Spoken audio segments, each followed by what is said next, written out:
Hey, how's it going? It's going okay. A little fuzzy. Yeah. I don't know exactly what that's about. It's nice to see you. Sort of. Yeah, yeah. Well, Uh, apologies for any sort of problems with that. Next time I It's looking, will throw up a green screen or something behind me and we will solve this. Nobody really wants yeah, to look at us anyway. So, that's probably true. It's yeah. actually it's actually a detriment to me that I'm in that I'm looking all clear and stuff. I got to figure it out, but we'll get there. Yeah, right on.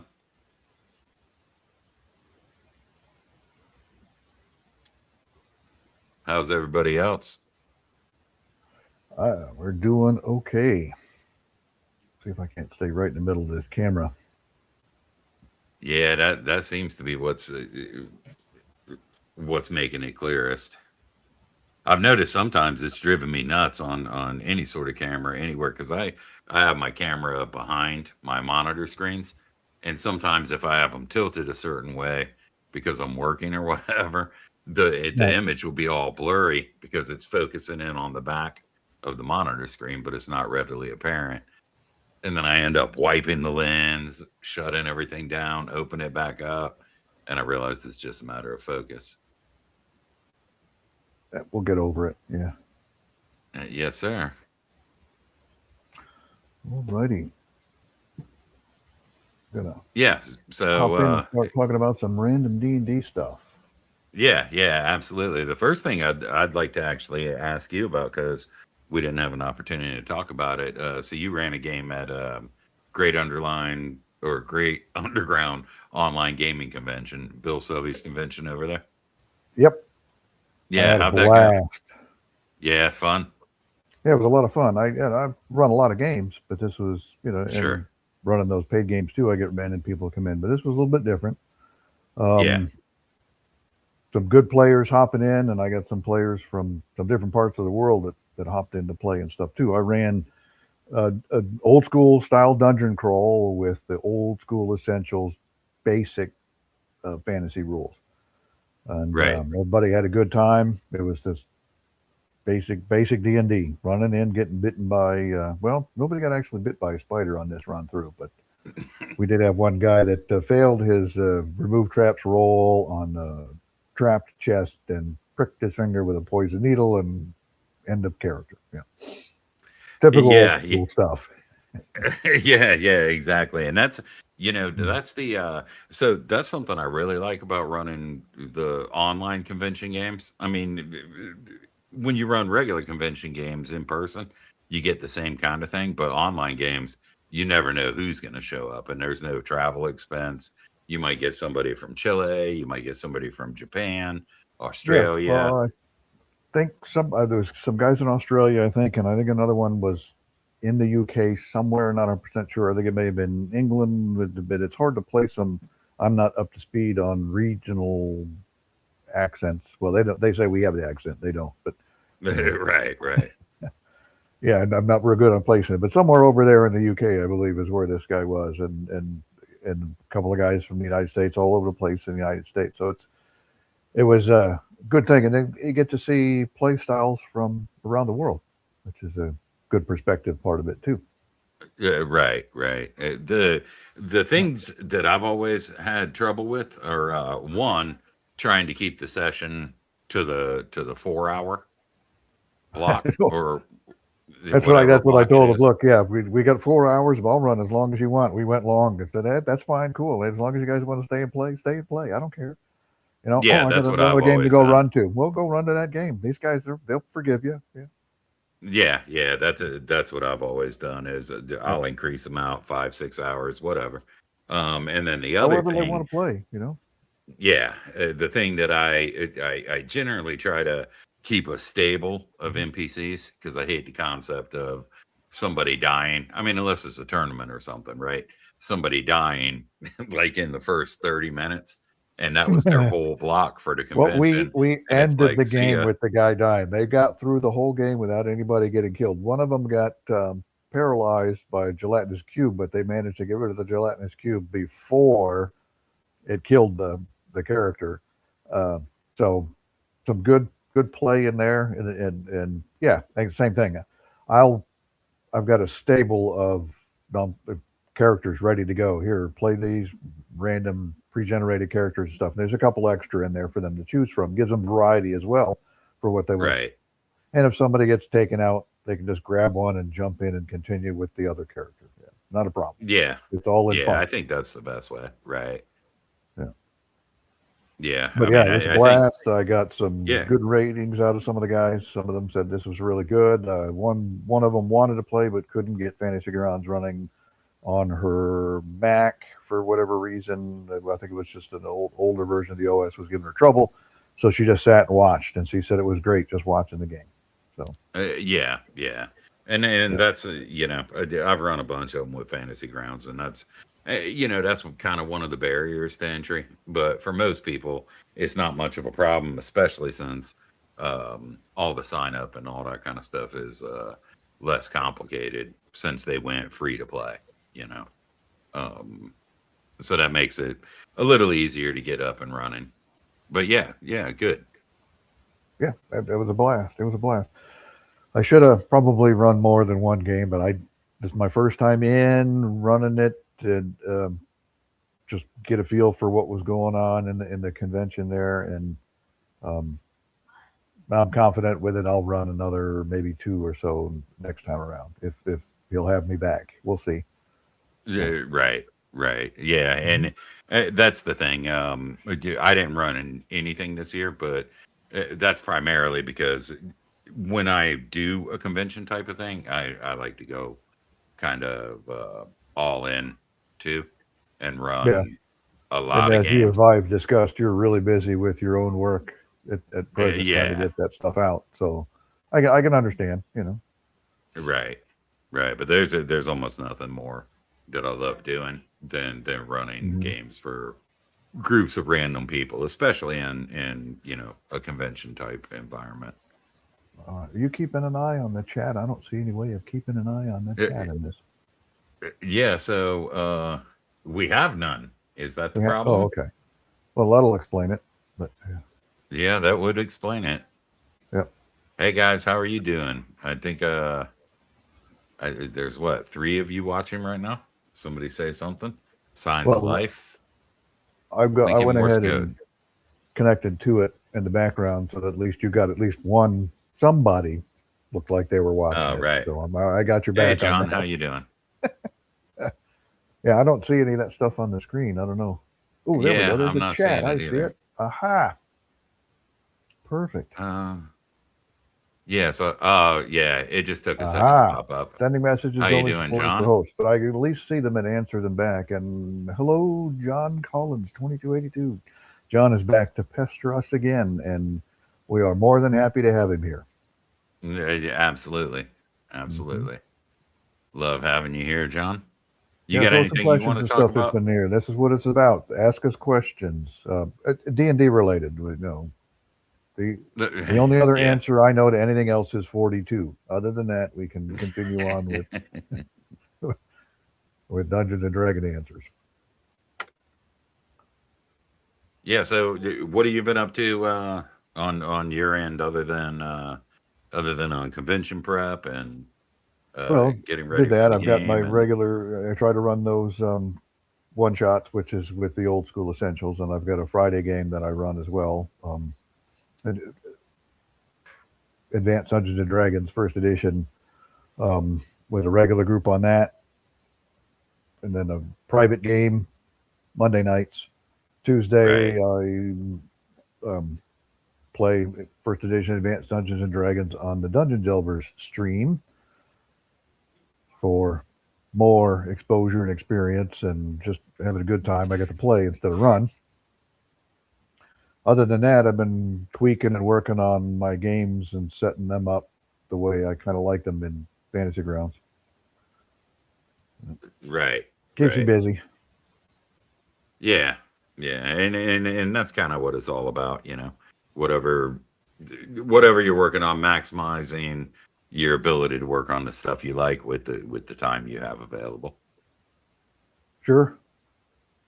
We don't know how long Yeah. we're going to get, right? So make it, take advantage of it. No, even Exactly. not from that perspective, but from the course of the day, stuff happens that you got to step aside and take care of, family things or yard work and chores and this kind of stuff too. So while you get a downtime, a minute or two, do something you like. And I like making maps. I Right. like game prep. I like going through the compendiums and stuff and tweaking things and making it my game. Yeah. I have fun with that. Yeah. Need to probably read more. I've got a stack of books over here that I need to get to. I'll get to them. Crack another one open here shortly. I just finished up a book on the history of Wales. Oh, So, nice. yeah, was it John Davies? I believe is the author of it. It's like what's considered like the definitive book on Wales. Because medieval Yeah. history's always been a big thing, and I'll take the lessons I learned out of those history books and put that in my games. Yeah, yeah, exactly, and that's always been something that I've really enjoyed as well. Um, in fact, if you wouldn't mind shooting me that title at some point, I would like to check that out because it Yeah. so happens I have a I have a particularly long and weird last name that's very I've never actually met someone with the same last name that I have, and my Sure. parents didn't even know. It took me until Wikipedia came out to figure out that my last name was actually a big last name in Welsh, going back Oh to wow, that's cool. to the very early days. Um, That's and cool. I don't know, it was maybe like 2002. I found that out, and I was Hmm. like, "Are you are you kidding me?" So now You you got know, an interest in the culture and in the land. Yeah. yeah, yeah, exactly. And Yeah. I'll it dig was it something out, that I just and I never don't knew. have it handy that I can grab it. I'll gotta figure out where I put it, and I'll pick it up and send you the copy of the title. Right on. That way you can look it up. Yeah. I also just before that finished a book on the economy of Oh yeah. of Wales and for the most and some of it England before the Normans had arrived, and how when the Romans had pulled away, it changed because the Romans had them in them starting to use money and stuff for transactions, and then when the Romans had pulled out, they began reverting back to their barter economy and stuff that they had before. It was a really interesting book on how all of that stuff Yeah. worked out. You know, try to take all of Right. those lessons into my game. Yeah, yeah. Any particular reason for like Welsh history in particular versus something like Ireland or you know Um, Mostly because the kind of just the language and stuff was different much? from the other the Bretons were a little bit different. The original English before the Saxons and all that kind of stuff come in and took them over was a little bit different than that. Similar enough to Irish and Scottish because it's all kind of born out of the same sort of thing, but it was different enough from English and what Right. became English, and it still kept itself uh, over the Yeah. years. I found that kind of interesting. Yeah. Yeah, that's real interesting. Particularly since it's so uh bizarre, in its formation and the differences and the what are they called, like diphthongs or something, in terms of pronunciation of. Yeah, how their letters and stuff like that are formed. Yeah. For example, the two L's. Everybody, oh, that's they pronounce it as ol, and that's not really what it is. You have to pronounce, kind of got to make that sound, and you kind of got to make the th sound at the same time with it. Right. Right? The W was an oo sound, not a like the W. It Right. was all different, right? and how all that kind of stuff was pronounced was kind of cool. I thought that's and it was unique to the area. Yeah. We didn't match what the other side of the island was speaking, and I thought that's kind of interesting, intriguing. So I started reading up and stuff on it a little bit more. Yeah, for sure. It's totally different, and it's really interesting to me for the same reason, because it's basically, a medieval fantasy world sort of wrapped into what's presented to us in actual history. Um, and I find that pretty fascinating. Yeah, I can my own personal roots. I can trace a big chunk of them back to Sicily, which has nothing to do with the Right. United Kingdom, right? So, what is this guy interested in all this stuff for, right? That's because I'm fascinated by it. One of my favorite instruments, it isn't Welsh, is the bagpipes. I think it's just an awesome music. It's probably got to be one of the most frightful things anybody ever heard, facing off against those guys in battle across the Oh field, right? yeah. So, yeah. Yeah, bagpipes and claymores and kilts and the whole Hmm. 9 yards. Right. It's just the unique aspects of history and stuff that I found kind of cool. Yeah, yeah, Oh yeah. me too. So we still got no questions, huh? Why don't we? Let me throw this out there to you.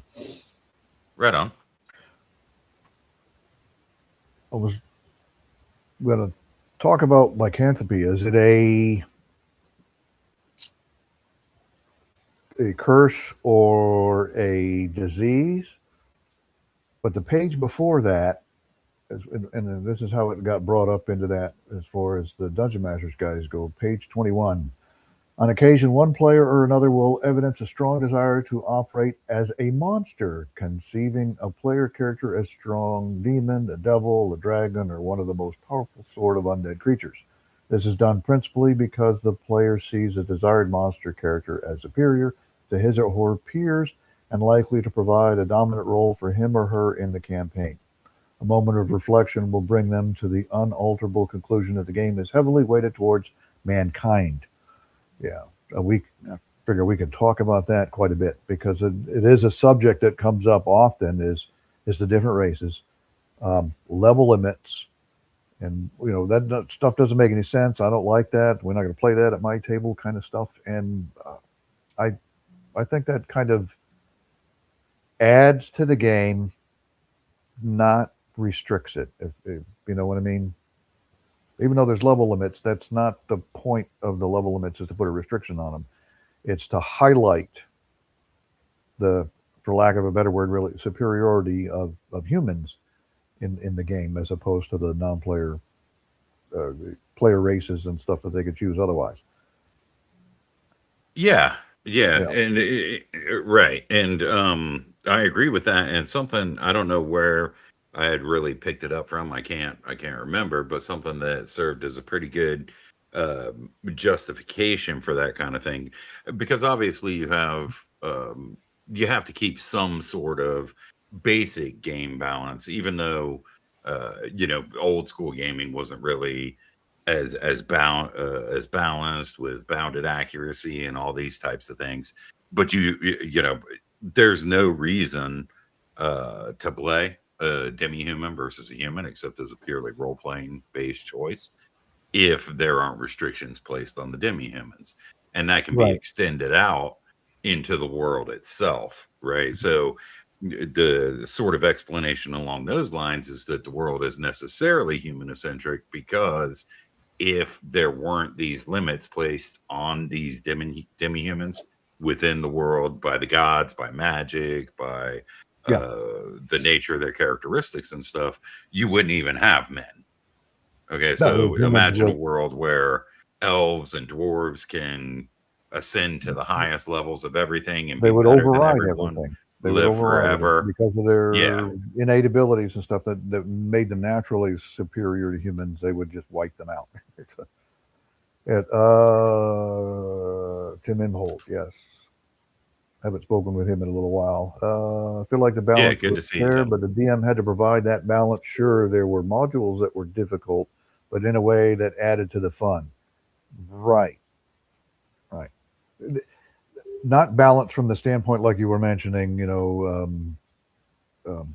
bounded accuracy or balancing encounters towards the party stuff, but balance as far as keeping one section of the non-humans from dominating the entire game. And further on in that particular section there, he goes in to describe that that's exactly what's going to happen. If you don't put any limitations on these sorts of things, they'll end up dominating the game, and then nobody will want to play anything else other than that because the advantages that they gain from it. Right. And the same thing would go for the whole world, right? Natural selection would eliminate races who live a maximum of 120 years or whatever. They'd be eliminated right out. You've got Right. elves might live 1,000, 1,200 years. You've got dwarves that are living hundreds of years. Their civilizations would progress much further than any sort of human civilization would, and they'd just overrun the world purely through natural selection, if not world building and culture. But I think Tim brings up a really good point: is that the balance is in the game, but it's not woven into the sort of skeleton of the game as much as it has to be with later editions, right? So balance comes down to, these characters need to be different or classes and races need to be different for these reasons.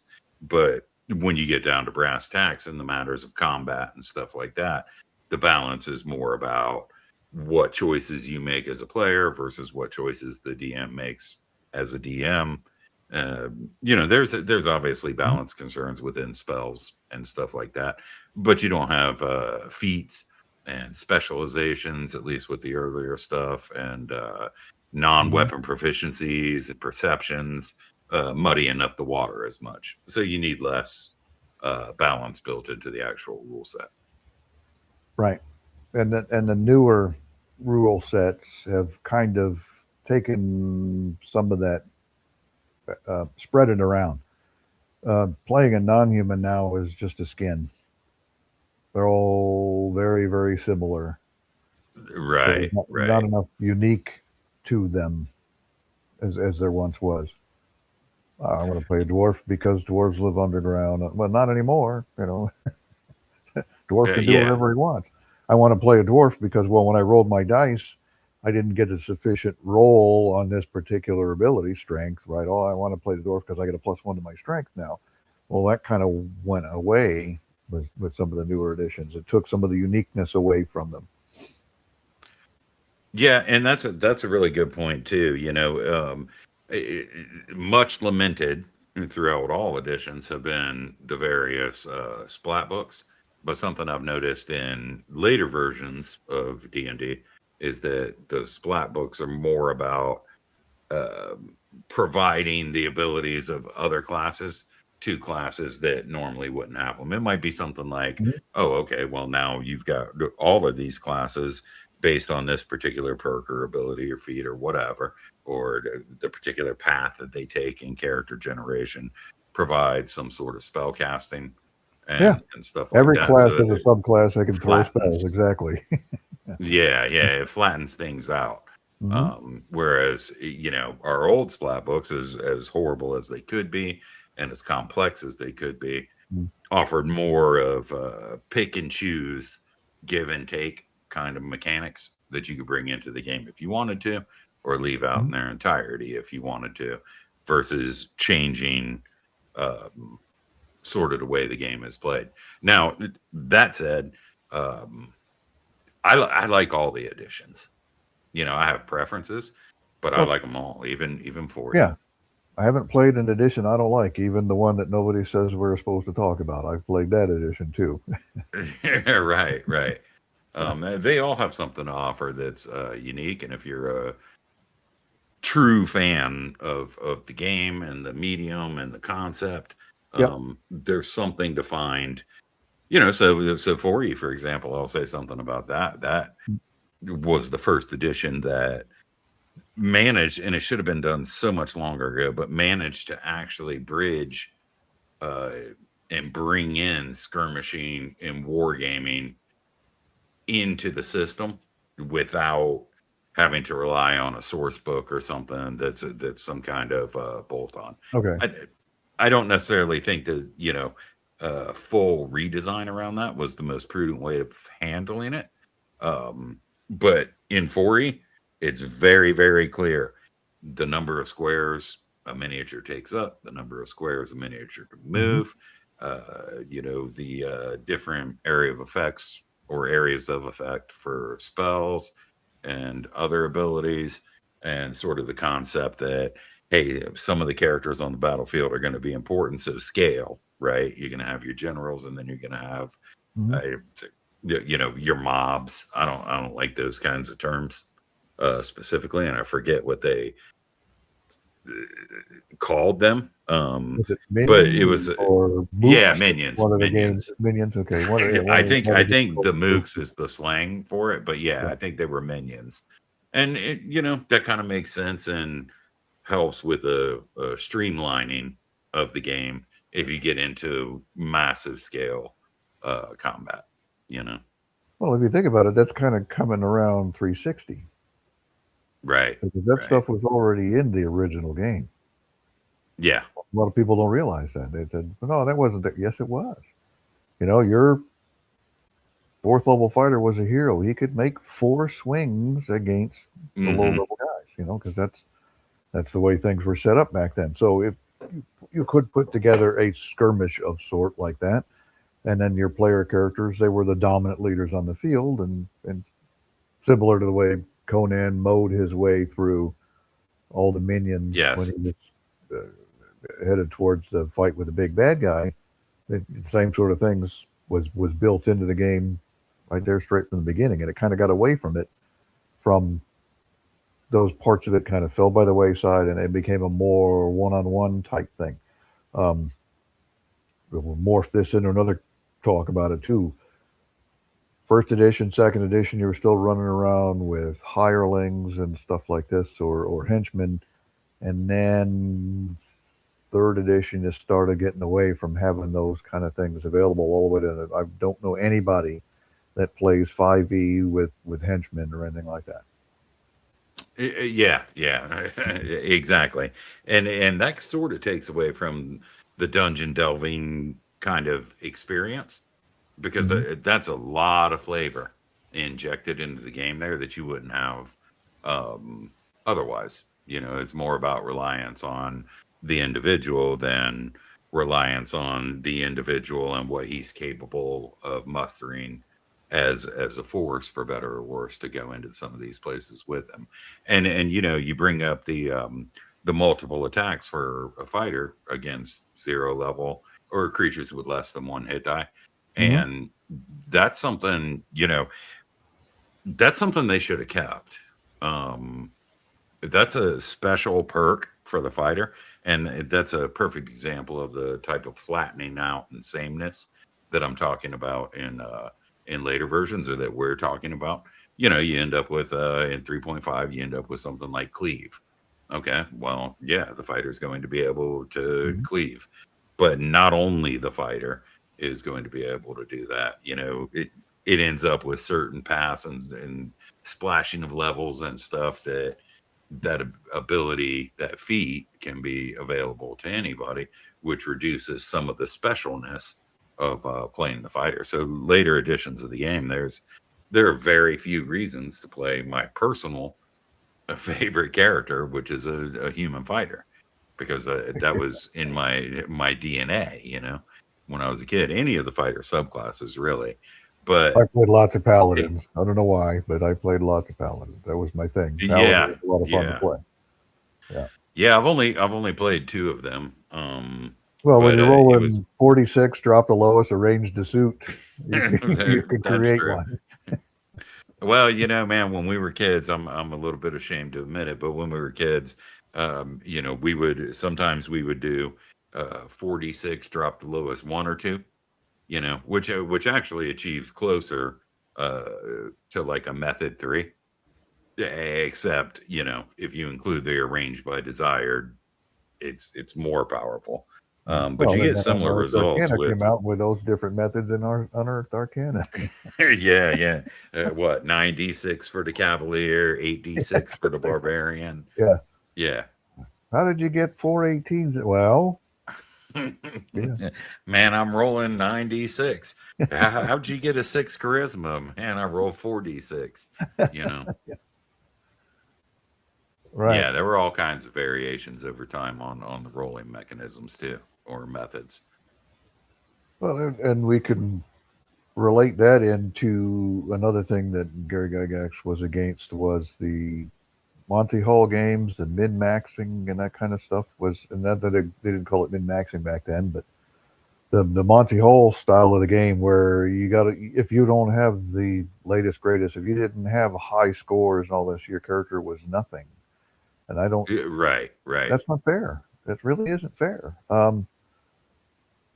You could make a unique character out of some low rolls. Now, survivability is pretty low if you got all low rolls, but if you had a character with a crappy charisma or something, you could play and have a lot of fun with it. Or you had a low dexterity character, have some fun with that kind of thing. He's clumsy. Play it Yeah. up. Play that role. You know. Yeah, and I never, I never minded a lower ability score, especially when you consider in AD&D or even early, even BX and OD&D and that kind of stuff. Average ability scores spanned such a range that you can have an ability score 8 and be average. It was later editions where they tightened up or shrunk the amount that was average in favor of providing more bonuses or more minuses. And I think that's a mistake. I think what in AD&D you have to have what, like a 6 intelligence or a 6 wisdom. I think it varies by ability score to actually have a negative on the roll. I can't remember specifically. Well, you had to But say yeah, it, and I've got it right here. So I'm sitting here with an open right. player's handbook. When they were different for each one, I don't think they were all the same. Let me double check it. 4. Character ability strength. 6 to 7 is your first negative on a hit probability with strength. Right. Let's see, intelligence didn't even have anything like that as far as intelligence goes. Yeah, no minuses. But it just covered because it was strictly for magic users. You had to at least have a Right. 9 to be a magic user. But number of additional possible languages was 8 was where you got one. Anything less than that, you didn't get an extra language. Wisdom. Exactly. Here's you go. Wisdom, magical attack adjustment. If you had a 7 wisdom, you got a -1 to your magical attack adjustment, which means you couldn't figure out the illusions or something that much earlier. Dexterity, your defensive adjustments began at a 6 +1 to your dex at a 6. Right, which is a penalty. Yeah, I think that's the one that I was thinking of. That's a 6. Constitution So you was can a have 6 as well, yeah. Was Constitution a 6? Yeah. Yeah. And then Right. So you can have a 7 dexterity, 7 Constitution, and be as average as the next guy, right? Right, because there were virtually no change. Well, it depends on what the class and stuff that you wanted to play. Right. And then charisma was an 8, started you at a loyalty base of -5%. But even still, that's not that terrible. No, that's not that bad when you're dealing with all the variabilities of loyalty base. You can So just they pay weren't the all guy they off. weren't all exactly the same, right? Right. And that's part of the charm. Yeah. From my perspective, is that they're different. And I like that difference. I also like standardizing everything and categorizing everything and sterilizing it and normalizing it, because I'm kind of like like a database guy, you know. But I think that this stuff can be normalized and standardized in ways that don't cause you to have to neuter it and reinvent the system, right? There's exceptions, and they just need to be clearly explained and thrown out in front of people where they know what they are. Yes. Yeah. Well, what else can we get trouble? Oh, well, let me go back to what we were talking about lycanthropy. That was a good question that had come up on occasion. Oh, right. So we'll kick it down to page 22 on that. Starts out as a disease. 12th level or higher patriarch must be found to administer a cure disease within 3 days after being bitten. If the adventurer is only able to find a patriarch of a high enough level after the initial 3 days, he or she may elect instead to have a priest attempt a remove curse. Right. Where do you have that player at? character when he or she is in were form. So that'll be a whole lot of fun. Yeah, that's DMG, right? Yeah, Dungeon Master's Guide. That would be page 22. Let me see if I can, because I So- need to practice this in order to. Yeah, let it me see if is I can, a share this disease out. and a curse kind of simultaneously. Right. Yeah.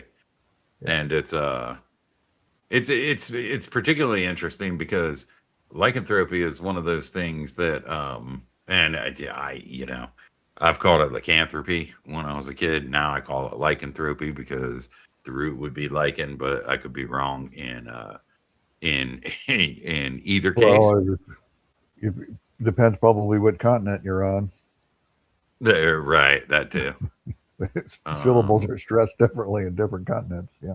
Here, I think I can share this out, right? Yeah, the whole reason why that came up in that book was There we go. due to, like I said earlier, the monster as a player character. I think enough people wanted to choose to play werewolves or werebears or something in the campaign because they're kind of powerful. Right. Yeah. Just humor me while I play with these tools for a quick. Oh, never mind. I don't really have a whole lot of jokes to. I think what it is page display, single view, zoom. What you're looking for? A zoom? Yeah, I wanted to have I used to have one, a quick way to zoom this into a specific piece while sharing the screen. Well, it's I think I can like third minimize paragraph the window. down. So yeah, that's the one I was referencing too. So Right. everybody wanted to play a were as a monster player character, so I think he threw in the rules of how to handle those sorts of things. Right. Yeah. Yeah. So something, right. Bitten. This is something that I was kind of interested in, particularly as I was rewriting a bunch of monsters in the monster manual, and I got to the lycanthropes, and it's actually very interesting because a couple of them, particularly the were-rat or whatever, I don't think. I think that's one that doesn't have a bite attack, but what becomes I interesting? believe it does. Yeah, but I don't think I think it's not in human form that it has a bite attack, right? Because it can take the rat form, or it can take the half form where it has a dagger and some claws. I could be mistaken because it's been a bit. Oh yes. But let's get down to these guys. I mean, I would almost argue, and I think that that's what I did do. Okay, this will work fine. So we've got were-rat, and see this whole thing talks about bitten. 32. Yeah, there you go. You got the right page. Yeah, this is Mr. Werebore. Oh yeah, I guess Were Rat would be. Oh wow, it zooms much. And then you got the Jackalware, which is a little different, but yeah. Yeah, exactly. There we go.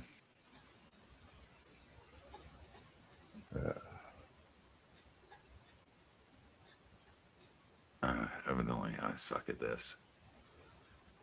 All right, Were Rat. Damage per attack 1 to 8 for a sword. Ooh, no.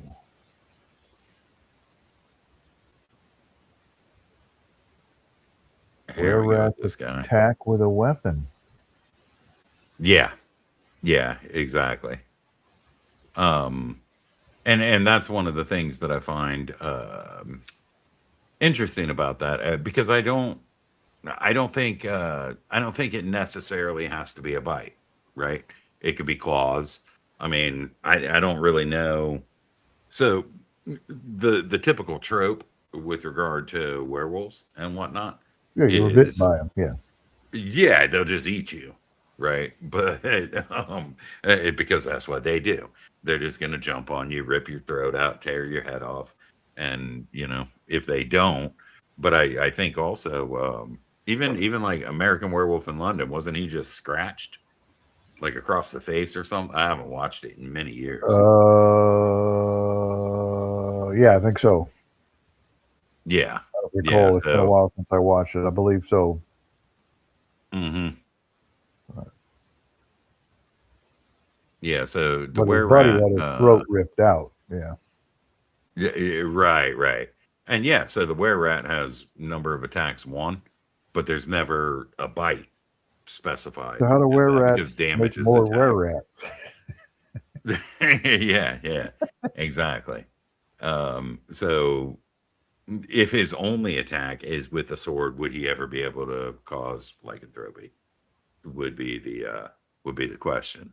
So that's why it's more in my mind. You either have to take the Were-Rat and say, okay, the guy has claws and bites, even when he's in like kind of man form or whatever, or just something about his sword is capable of I don't know, causing or lycanthropy. not even worry about it because it does say in their way use their human form to dupe humans, luring them to a place where they can be captured or to be held for ransom or possibly eaten. Maybe you would make new Were-Rats because instead of eating somebody, you're depleted a little bit, so you just gnawed on them a little bit, transmit the disease to them while they were captives. So it wouldn't be something that a player character would have to worry about, not right off. Right. Yeah, just something I found pretty interesting. I mean, and the other thing that's interesting is that some of these guys have 3 forms, right? So the Were-Rat is he can just take human form, obviously. Right. Human-sized rat man, which is what's pictured by Trampier here, and giant rat. Now, no doubt the giant rat would have a bite. Well, yeah, the giant rat form would absolutely, because that's the attack of the giant rat. So maybe there you go. While they're in giant rat form, you would treat them as attacks by giant rats, and they would be gnawing on you instead. Right. Aha.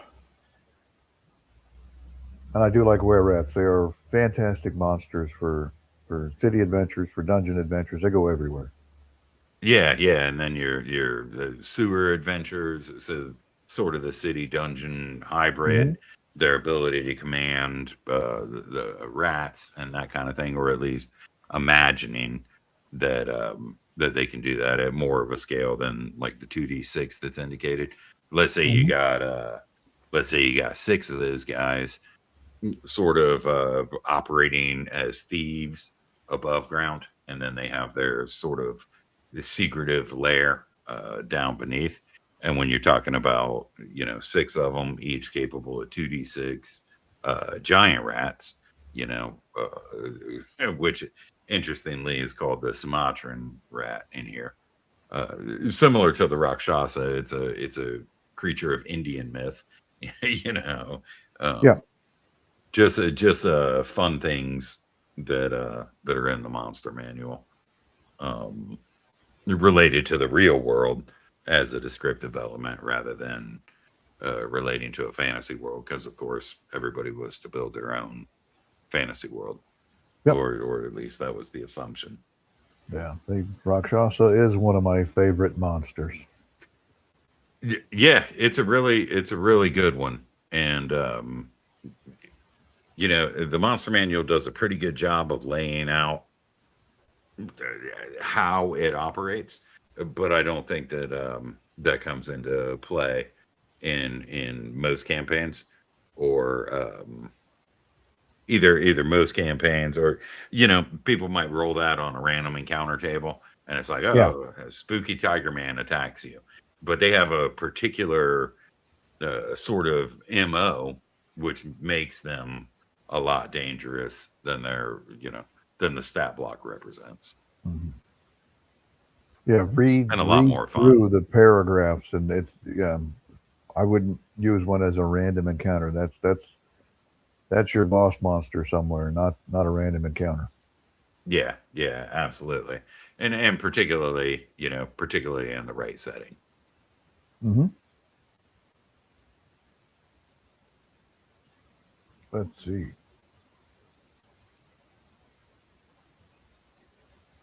Still no questions from anybody yet. Let's ramble on about something else. What else could we discuss that we like about this game other than everything?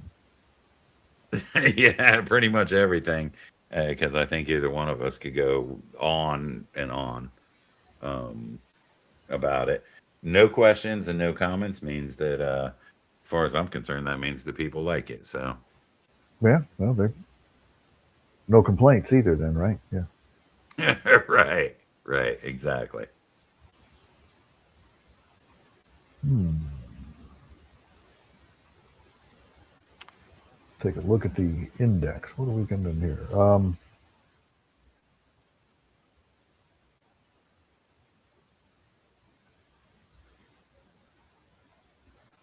Yeah, we covered a lot of stuff ooh, invisibility is another popular topic.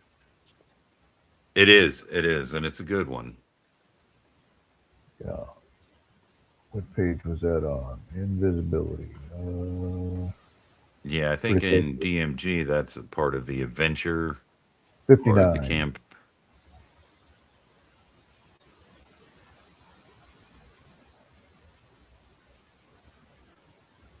59. Page 59. Ugh.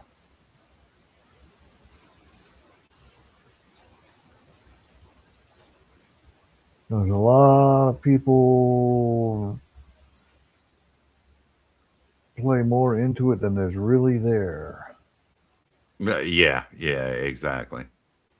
And it's the DMG section on it in whatever it's called, the adventure. I think that's um, Invisibility, page 59. Now we'll sneak up on the monster there invisibly. we go. How often has this cry rung forth from eager players in your campaign? How often have you cursed because of it? Never fear, there are many answers to the problem of invisibility, and most difficulties will be resolved after you read the following rules and suggestions regarding the subject. Invisibility just makes you unseen, does not make you unheard, doesn't make you odorless, doesn't make you not disturb the ground that you're treading upon. Absolutely. Yeah. And it's a lot of players kind of get the idea that it's just a magical um, free swing kind of thing that nobody knows I'm here. But it doesn't. Right. Visibility doesn't exactly work that way. It's just invisibility to light. There are still other telltale things and stuff that'll be around you. Now you can combine that with other things like pass without trace. Um, silence. Right. Which silence would kind of give you away too, because all sound is canceled out, not just the guy walking. Yeah. Yeah, exactly. And that's something, it's a little bit unfortunate, and I've aimed to correct that in some of my publications or whatever. But it's a little bit unfortunate that um, different types of sensory things weren't really codified in the system. I mean, of course, they didn't have to be, you know. Mm-hmm. But if the ultimate goal of AD&D was to present sort of a framework for games that's always played the same way, regardless of which DM you run under, things like other types of sensory perception, smell, you know, sort of echolocation or echolocation, like a bat might have, sonar, those kinds of things. So yeah, invisibility is not a magic bullet or a silver bullet against any particular thing, though players and DMs will often run it like that. So just because you're invisible doesn't mean the hellhound's not going to smell you, you know. Right. Right. And just Exactly. because you're invisible doesn't mean that a creature, a mindless undead, such as a skeleton or zombie, one of the decayed undead who doesn't have uh, functional eyes, isn't going to see you, right? Yeah, Um, their form of detection is a little bit different. Yeah. yeah, which is one of the reasons. What is it? Is it cleric that has it a little later on? Invisibility undead. Maybe that even came out in UA in Unearthed Arcana. I can't remember, but invisibility Yeah, I'm not undead. well versed in UA, but yeah. If it, Yeah, yeah. Well, it came out. It came out somewhere, and then Druid, for example, has invisibility to animals. well, that's a little bit different. That's a little bit different. Yeah, Yeah. yeah, because Um, that's going to take over the sensory aspects of those animals, just like invisibility to undead will do. right. The A lot of players like to treat the thief's ability to hide in shadows similar to an invisibility, and it's not exactly the same. Right, right. And even if we look here, Yeah. dust of disappearance does not negate sound or odor, so it's basically the same as an invisibility spell, which allows invisible attack. That's the Right. difference with dust of disappearance, is you can attack and it doesn't break the effect of the dust, whereas the invisibility does too. Invisibility And spell then does. Right. psionic invisibility is a totally different animal, It's right? completely different. Right. Yeah, so that would actually lead you to believe that if you're invisible, it has no effect necessarily on a psionic creature, or or a creature that can detect you through psionic ability, such as ESP or whatever. Hmm. Yeah, that's interesting. Psionic invisibility is a mind control ability, which is more similar to the druidic invisibility to animals for the affected creature. Does not notice the sound or odors from the psionic. Right. It's he's putting the idea in your directly into your brain that even though you are there, Right. you can. Oh, there's Gonzalo threw it in there. Invisibility undead is a first level cleric spell in Unearthed Arcana. Okay. Thanks, bud.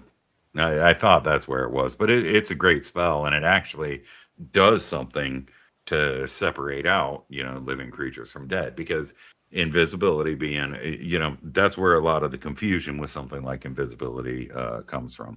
And it's really interesting that it claims here, insinuates here, or whatever, that the druidic invisibility to animals is more of a mind control spell against those animals than it is a an actual magical effect, because it's more similar to the psionic invisibility being a mind control ability. Right, because a lot of animals don't necessarily operate just strictly off of vision. Right, right. So the druid implants in their mind that they should ignore him, kind of, it kind of goes back to like a Excalibur Merlin style of effect or something.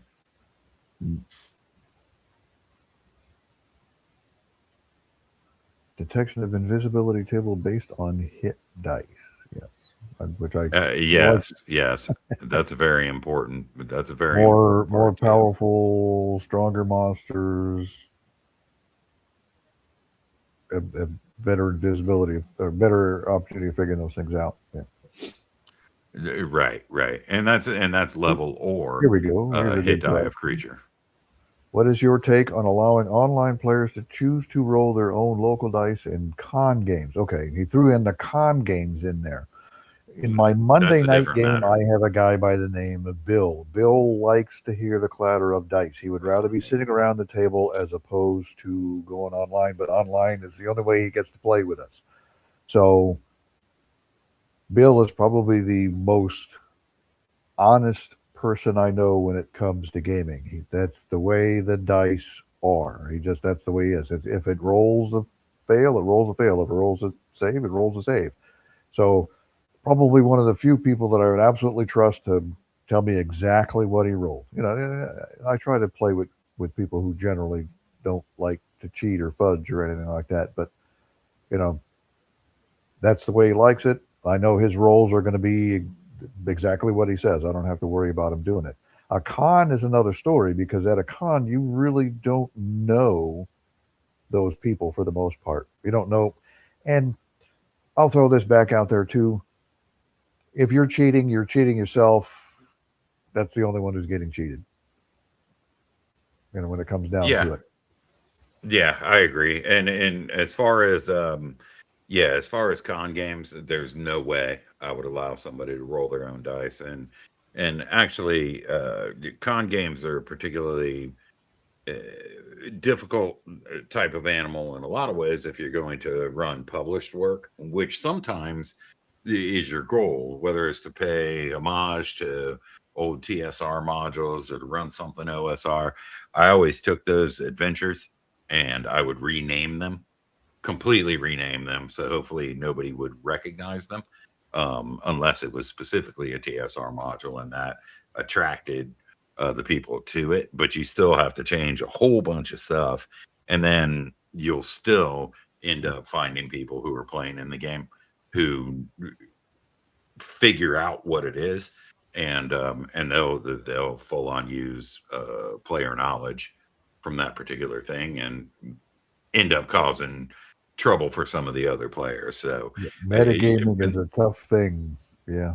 yeah, yeah. For me, Right. if I'm playing an old school module, I generally forget it, but I generally forget those things anyways, unless I've run them backwards and forwards multiple times. Because I try to just immerse into the character and not care about what's around the corner. But not everybody does that, and lots of people uh, you know like to fudge die rolls. All So the time. if I were, All the yeah, time. Yeah. all the time. If I mean, I've had players do it at my actual in person tables. They'll roll the Exactly. die. I don't They have roll one dice, right they here. snatch them up real quick. 17. They pick it up and you'll see them right. They'll Yeah. like turn it in their fingers. They're like, I can't see it, okay?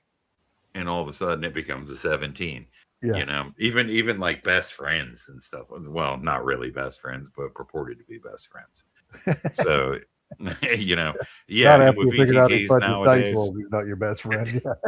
Yeah. no, you can't be because you're robbing yourself. And if you're going to rob yourself, you're probably going to rob me. So, um, yeah, if I were running a stream game or a con game or whatever, the plethora of BTTs that are available now that allow sort of visceral dice rolls are such that it's a non-issue.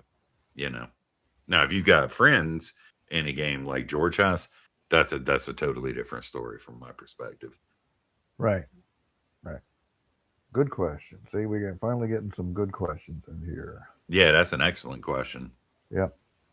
And I didn't run this by George or whatever, but if anybody ever wants to be in one of these and join as a guest, I'll bring them in, provided George is cool with that. I have no problem with that either. I have no difficulties Right. with anybody. To me, everyone should roll the same way, like in either in person or online. Uh, yeah, okay. You know, I can understand that sentiment right there. It's that way everybody's on the same playing field. If everybody's doing it the same, everybody's on the same playing field. Yeah. Right, right. I agree 100%. Yo, You know, would have been here the sooner, but was streaming on Rumble. Michael, hey, nice to see you. I can't comment on this, but Dooms can. Good to have you. Come on in and ask us some questions about first edition Dungeons and Dragons, because that's the only thing we really know any answers to. yeah. What were you streaming, man, Michael? You were in the stream, running the stream.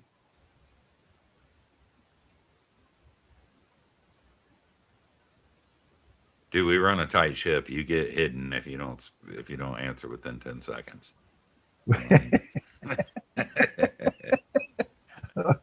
Uh-oh. Yeah, I think everybody should roll the same way, based on whatever the medium is. If you're playing in Discord and you're using like Dice Maiden or something, that's fine. If everybody's rolling physical dice in an in-person game, then the only difference should be is they're allowed to use whichever dice they like, as long as one of them isn't obviously weighted. Um, Nice. Greyhawk Well, CNC modules. that's Castles and Crusades, right? Yeah. Yeah. Yeah.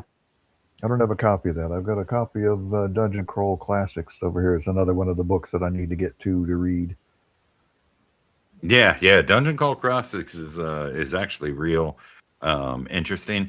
I really like the layout and stuff. One thing that I don't like is that some of it, particularly with tables and whatnot, ends up being full page.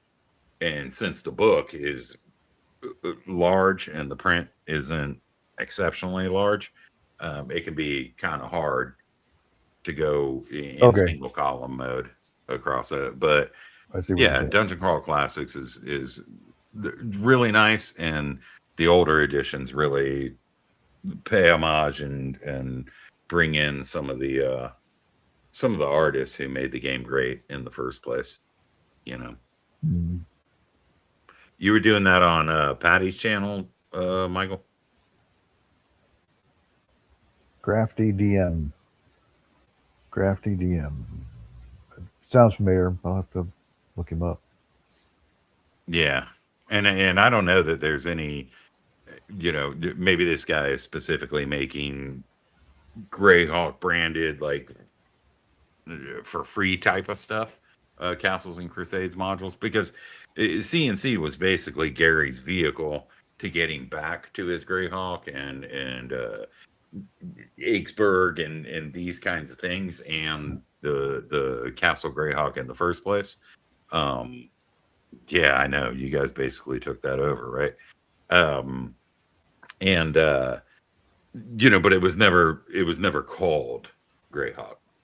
Um, but it's close, and of course, Troll Lords has taken it far past where Gary was able to leave it.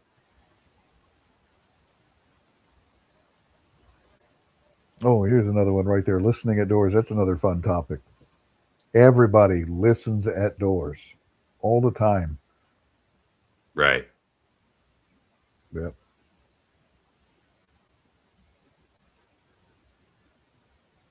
Plus, the other thing Yeah. is dungeon doors aren't like thin panel bedroom doors like you have in your house. These things are thick, monstrous, Yeah. heavy doors. Yeah, and they have to be. Well, I mean, they're going to be in a dungeon, right? But they Right. have to be to support the rule that they require opening.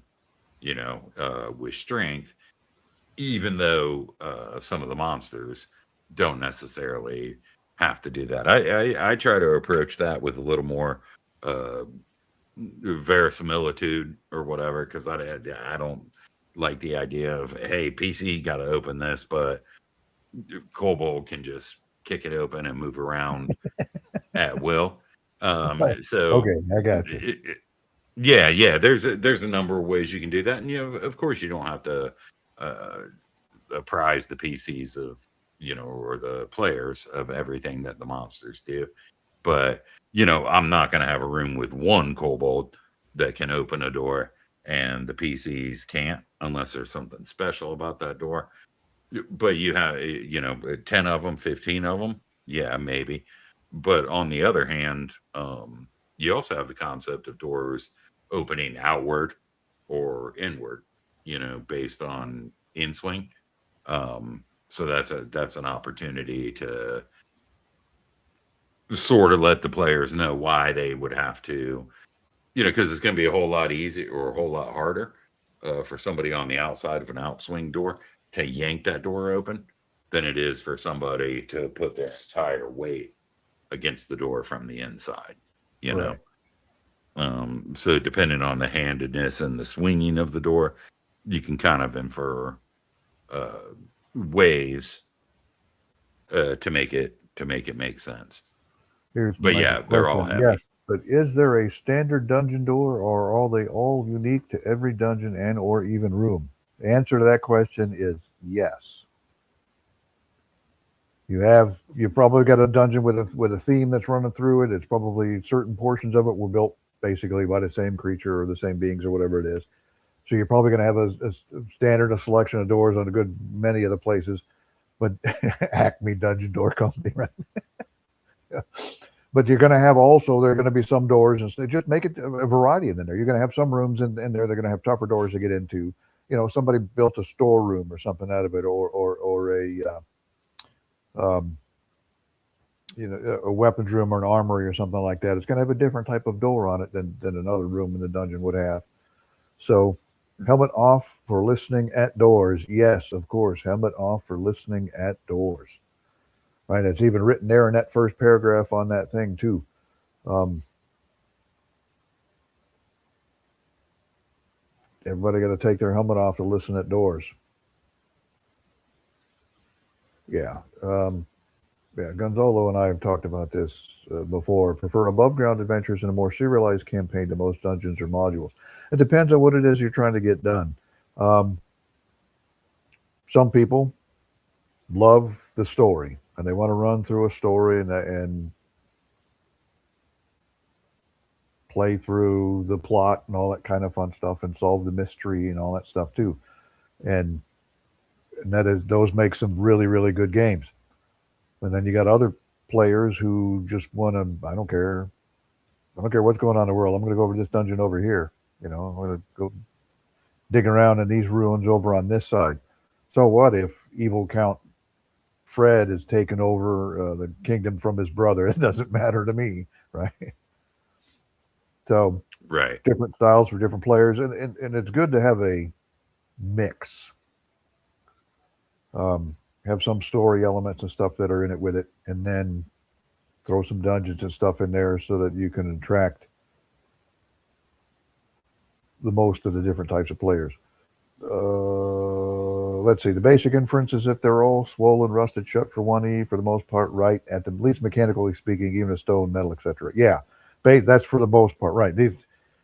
Especially if you're going somewhere where you don't have a whole lot of creatures coming in and out. It should be tough to get open or closed, especially the outside door. That one's to the weather. What is AD&D? Ooh, Advanced Dungeons and Dragons. Oh boy. It is a fantastic role-playing game. Indeed it is. Indeed it is. And it's very special in a lot of ways because it was an attempt, regardless of the intention Mhm. for which the attempt came about.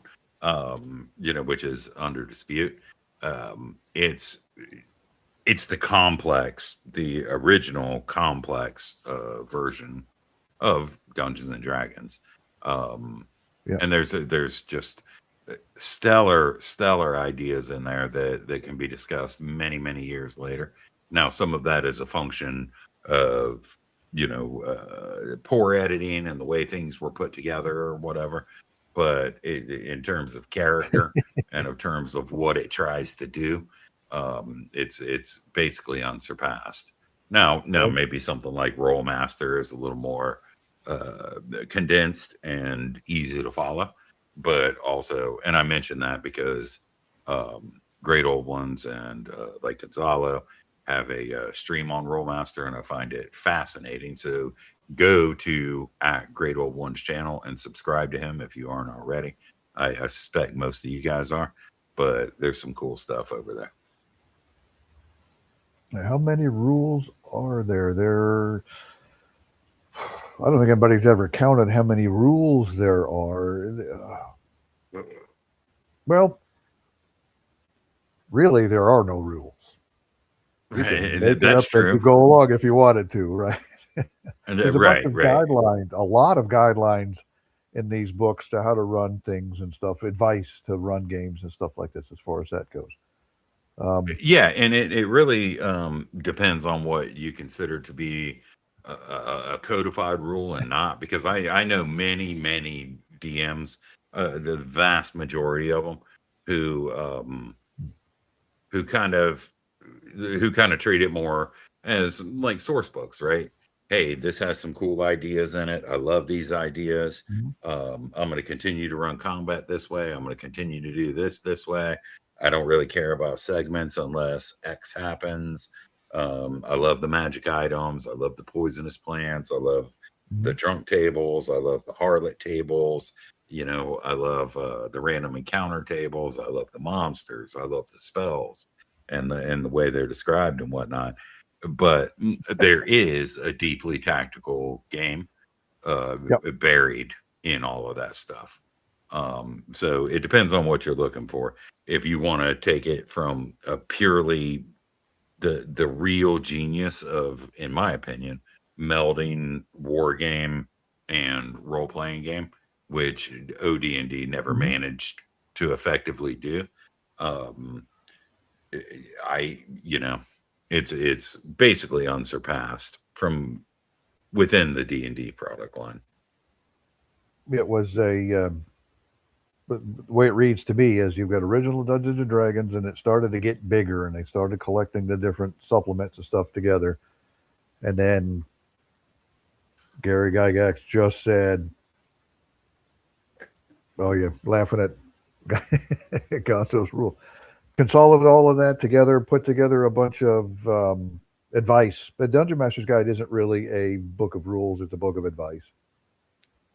Yeah. Which is why the format is all over the place.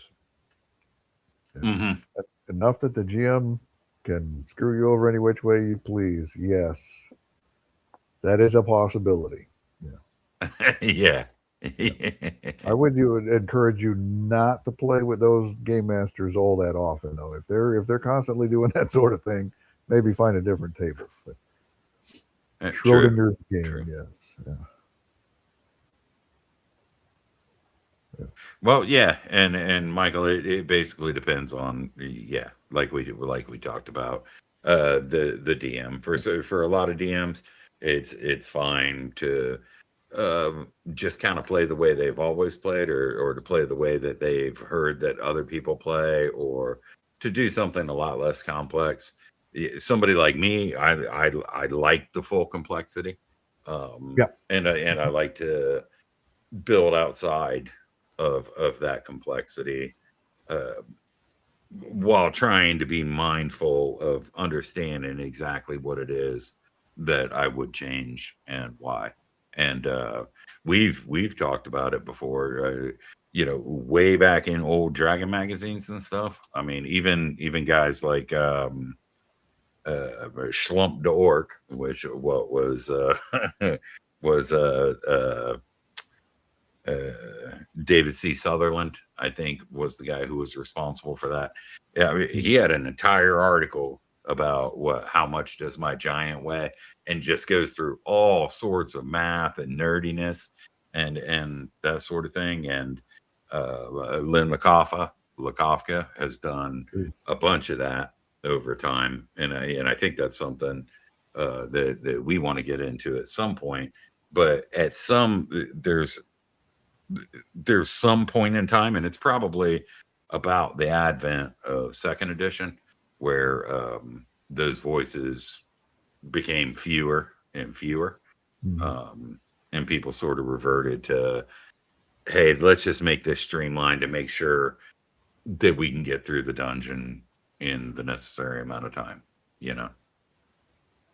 Oh, and here's another point there. Our whole party basically got TPK'd by a magic user this morning in Cal RF game, which lets spells crit. It was pretty epic. I imagine it was epic, but probably not on the player side of it. And that's another thing too. And since we're talking about the first edition Dungeons and Dragons, and it's also mentioned by Gary Gygax in the book, that the way he wrote up the rules was there's no real place in it for things like critical hits and stuff like this. He even says it in there, one of the paragraphs describing it, that the game is deadly enough in there without it, allowing those sorts of things. And in order to be a fair game, you would have to allow the monsters to be able to do the same thing. So, yes, like Michael just says right there, the bad guy critted the party because it allows the crit rules. Right, the critical damage. It's a lot, and you have to be able to allow both sides to be able to do it to be a fair game. Otherwise, it's not a fair game. So I don't use it at all in my game. Yeah, and if we look at the attack matrix, it's really not necessarily needed, right? So the concept of the attack matrix with the repeating 20s, whether or not you use the optional, which is kind of more in my mind the natural rule of a natural 20, basically gives you a +5 versus any 20 giving you a +5. An attack bonus as sort of a conceptual critical, I think is a much better idea than a critical being a damage based sort of evaluation, right? Because it's going to ultimately be a lot less deadly for the players and the player characters. Gonzalo mentions it here. There, wait until we do some test play in Rollmaster. You'll see some crits. Yes, Rollmaster was designed with all of that in it. It wasn't like it was something that was added in a little bit later. Rollmaster, the game system, was designed with that stuff in mind when they designed it. So it's purposeful. It wasn't a throw in a little bit later.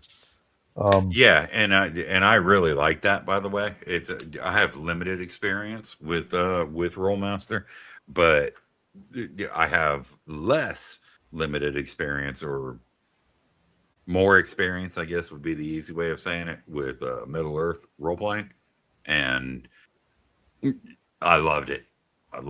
It's been far too long, but Merp was the best, man. I also wanted to touch on what Gonzalo says here, because that's Lynn Lakofka, right? And I, at least Lindor Isles, and I have to agree with that. And that's one of Lynn's additions to Greyhawk. Now there are some good channels out there about L2. Yeah. Okay. There's some good channels out there too. That there were some guys out there that really know a whole lot of stuff about Greyhawk.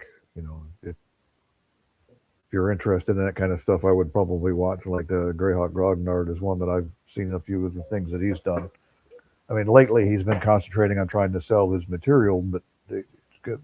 Right. You know, he knows the material inside and out, and that's get some insight from some of those guys too. Somebody that plays it and lives it. Right.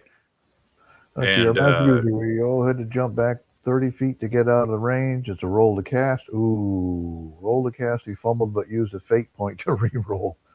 but crit, which made the spell go 60-foot radius. See, all kinds of random things just happened. Rolled a Yeah, cast, that sounds like which wild magic. rolled Wanda rolled. Wonder. Yeah, right. Wild magic. Oh, don't get me started on that. Right, one of the goofiest things to happen in Dungeons and Dragons. Um, that is not unique. Roll to cast is not unique. That was actually a Right. thing in the original Dungeons and Dragons. There was a roll to cast in there where that if you want to talk about frustrating magic users, make them have to roll a roll to cast roll on their one spell that they got that day. Yeah. I wanted to step back and highlight this one because that's something that I would love to see you guys do that. And that's Yeah. something I also want to do with AD&D, and it's actually the whole purpose because I had a YouTube channel and I just goofed around on it. I would do karaoke. I would have some live streams of playing D&D, You metal wouldn't have any viewers karaoke, then you either, know. would you? Yeah. Yeah, and just various stuff that I would do. But Michael got me into through a Twitter post or whatever, got me into the idea of sort of going through classic AD&D and demonstrating stuff, and I think we've picked up on that with our attic series and whatnot, and the AD&D discussions that we're talking about. But I would like to do that with AD&D as well. I'd love to see a roll master example play as Sure. well as an AD&D Yeah, example play. Gonzalo and I talked about that too. Yeah, we're going to get around to doing that with Rollmaster. We're talking about character creation. We're pretty much set on talk about how to roll up a few characters, and then we'll have them beat each other up. Or but he's a big fan of trolls as player character class in a race, player character race in Rollmaster. He likes that. Oh, really? Everyone loves MERP. Yeah, I think MERP. A lot of what the appeal to MERP is isn't so much that the rule system is the genre. Everybody wants to play in Middle Earth. Yeah, yeah. It's the genre, and what was it? It was it actually was it actually Iron Wind Miniatures that made those Mert minis? Mithril Miniatures Mithril Miniatures, right, right. made the MERP They were mini, real cool. and They were they're beautiful. fantastic. They're well sculpted. They're great. They're a little bigger than they're like 28 millimeters, not 25. But Yeah. they were. I bought a lot of those, and I was using them for my Dungeons and Dragons games all the time because they had some good ones. Yeah. All right. You're on the Ironwind. So you'll be the first to know. Yeah, we'll definitely want to do some Rollmaster stuff. That's for sure. Because it's a great. I want to try to do first edition of a lot of different games.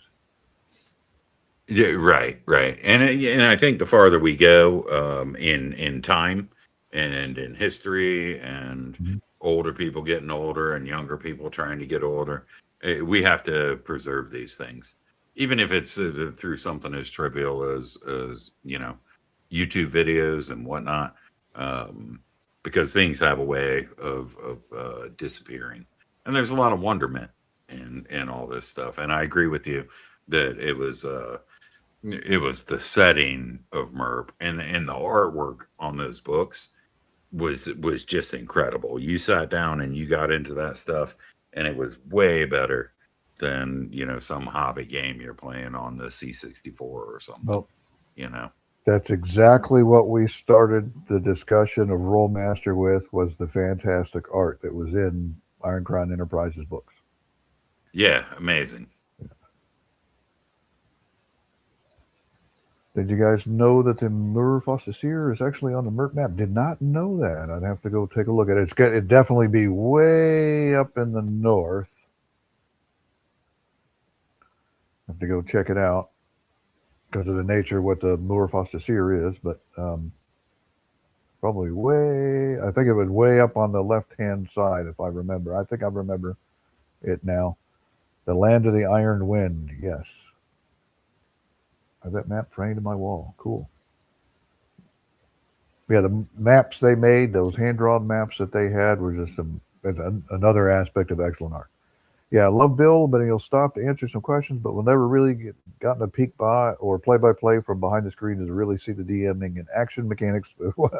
Right. Well, you're not going to, because he's if he runs a game the way I ran a game, sit at the table, scribbled out a few notes, and everything is right off his head.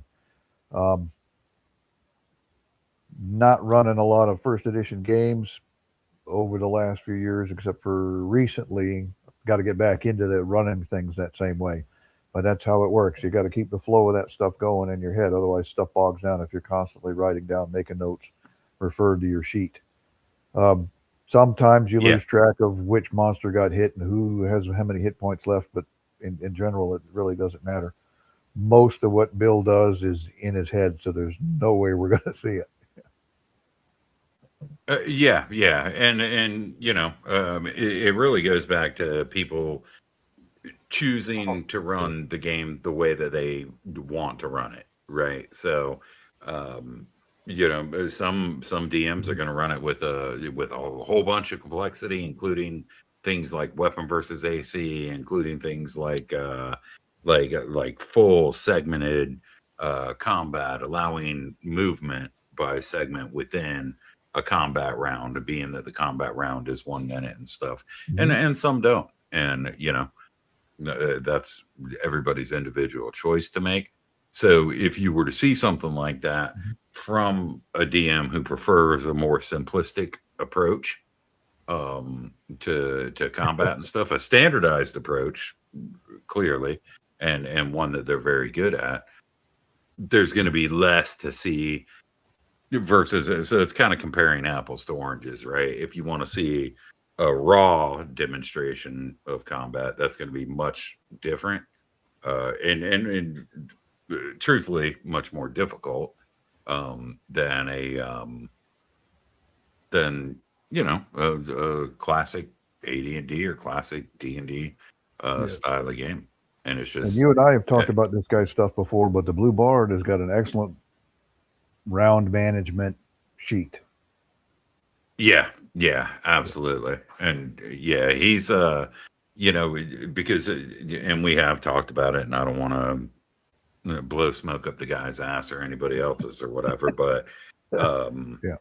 his concept was coming back to the game after a hiatus in around Mhm. 2015, 2016, and bringing his friends over that he had known forever, some of which were, engineers and all this kind of stuff, and wanting to go the full grid miniature style that was described in AD&D, and and he did a good job of distilling it. He doesn't he uses all the rules, but he uses modifications of those rules, Mhm. and some of his blog articles. So like the one, so you're planning on running AD&D, here you go, and it's like a 10,000 word blog article that tells you everything you need to know, at least according to what works for him. Right. um yeah. Free the Orange Spine books. Oh yeah. Well, there's some good stuff in them. We talked about talked about this on my stream too. Yeah. There are. Orange Spine books got some good stuff in them. Yeah, and there's some good ideas and stuff in there. You don't necessarily have to use them word for word or whatever, but there's a lot of good stuff in those books that you can incorporate in your campaigns. Um, Wilderness Survival Guide, if I remember correctly, that's where you came in with the non-weapon proficiencies. They kind of went in with skills, kind of thing, in that one. Dungeoneer Survival Guide covering a lot of things about aspects of survival underground and how to run underground type campaigns. Some good stuff in there. Yeah, yeah, and DSG in particular gave you, so WSG, and we just recently got finished talking about that right on your stream, but Yeah. WSG, I loved the concept because the Greyhawk box set, and to a lesser extent, Greyhawk Folio. went into weather generation and stuff like that. But Yep. Wilderness Survival Guide greatly enhanced that, and you could have fun just sitting down with that. But maybe not now. I don't know. But when I was a teenager, I Yeah. could sit down with that book and just generate weather and just imagine it and what it would do to an adventuring party. Yep. And then just spend an afternoon enjoying those concepts. And then Dungeoneer Survival has some really nice isometric mapping, teaching you how to map isometrically, like they started doing in what I6 Ravenloft and that kind of stuff. They might have even started doing it before that. Maybe even in the Desert of Desolation series. But it also talks about how to build out a campaign, whether that be a dungeon crawl or whether that be, Yeah. a sandbox. Some more good advice for game masters. Yeah. Michael, the Right. reason is because I usually have my hair tied back on stream. So, yeah, I usually got it all tied up so you don't notice. Yeah, let it let it go to seed. Frankly, the ones I really care about are the Unearthed Arcana and the Manual of the Plains. Manual of the Plains is a good one if you want to run that type of thing, and that's definitely more of a high level game. Um, Yeah, it is. And something I really like about it is those guys did a lot of work in a way. Jeff Grubb in particular, who I think was the designer. I think he called himself what, the Kibitzer ombudsman and something or other. He made a bunch of terms out of the dictionary to claim what it was he was doing there. But there's a couple of things that are really nice there. You don't have to take the plainer descriptions for all they're worth, but he explains things like the silver cord in mhm, travel. He explains they have a sort of a isometric, cylindrical approach to that chart that's in the back of the PHB that shows how the various planes are interconnected, and then a list of spells and how they work in the different planes, whether they're reduced, ineffectual, or increased, and how right. they cross the barriers of the planes, and then random encounter tables, including all of the monsters that had been released up to that point for each of the planes, which provides a lot of insight if you want to understand, what an individual monster is about. And Unearthed Arcana is great in a lot of ways. You know, there's plenty to take from both of them. Hmm. Another one that made it in as an Orange Spine book was the Dragonlance setting I love too. that book. I love that book. That to me, um, as far as the Orange Spine books go, uh, it's just a masterclass of introducing setting based material and rule based material that's based on the setting without overbalancing the scale Hmm. in either direction. Like you could actually take everything that's in Dragonlance Adventures and you could move it to an entirely different campaign world, retaining the orders of the knights, the orders of the wizards, the astrology, the gods, and all that. Hmm. And just create your own Dragonlance out of it. Fantastic, fantastic book. Wonderful art. Everything but the Kender. Yeah. Yeah, yeah. Well, you could just rename them to something. Yeah, dang hippie. Okay, yeah. Yeah, Dragonlance's Adventures is really good. Monty Baxter, yes. Now, what Monty doesn't understand is he never, because this is now going to be news to him. My cousin Stephen and Stephen's autistic, and Stephen loves music, and it was his thing, and all this kind of stuff. So we listened to all that kind of uh, rap music and all that kind of stuff when he was younger. Yeah. And he used to yell at me and call me a hippie. Yeah. Tell me, get a haircut. You look like a hoodlum, you damn hippie. Yeah.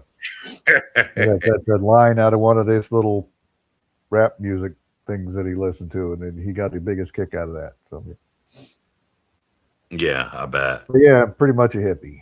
Yeah. Yeah, me too. I'm more of a metal hippie than Well, yeah. I mean, I'm definitely a metalhead, but right. mellow. I'm Yeah. too old to be I all mean, uptight imagine anymore. back in the hippie days, Yeah. right? You go, you do whatever hippies used to do in those times. I'm You're not not going to familiar. catch me in the pit anymore, but I'm not familiar with the drugs that they took and all that kind of stuff. But imagine that they took those drugs and they ended up in a Black Sabbath show, or even like a Doors show, or Jimi Hendrix Experience, or Carlos Santana, or any of these groups back then in terms of music were entirely different experiences. yep. No, I'm an aging hipster. My music is more clever than yours. I'm not concerned with clever music. I want fun music. Unfortunately, and no shade, Gonzalo, but yes, um, yeah, you're basically more hipster than I am. Although I like a lot of the stuff that you post. I'll admit that. Mm.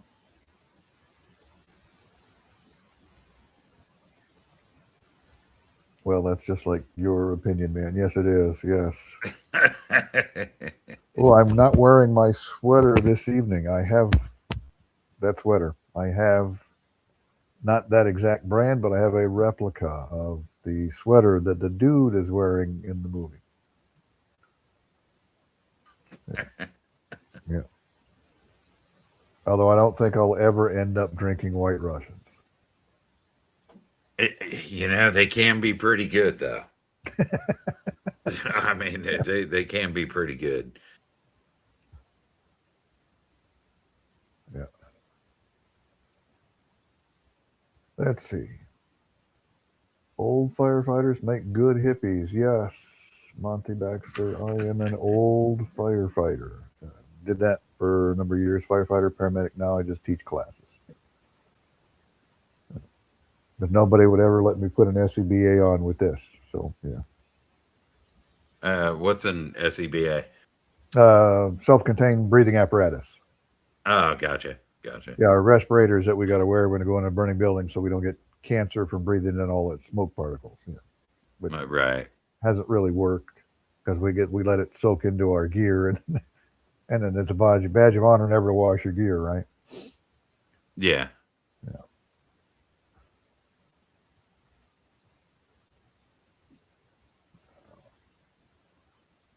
Oh, Monty Baxter. Oh, it is Okie. Ah, good to see you, Okie. Yes, Okie is a. Oh, now I kind of recognize the picture now. There we go. He's a regular player in my one shots, which have now kind of turned into a West Marches style game. Hey, you mind if I give you the screen for a second? No, you can give me the stream. Yeah, sure. Yeah. All Right right. on. I'll be right back. Okay. Let's see. What do we got else here? Questions we can yak on about and answer. Good to see you here. If you got any questions on first edition Dungeons and Dragons, okay, we're more than happy to talk about them. That is not the game that we are playing on those one shots. When we were playing in the one shots, it's Old School Essentials, which is, as it was written when it started out, is a clone of basic D&D. Then they added on to it the Advanced Fantasy, which brought in a lot of the elements of Advanced Dungeons and Dragons into it. The newer versions are kind of reversing it. Your standard version will be the advanced, and then your option will be the basic section of it.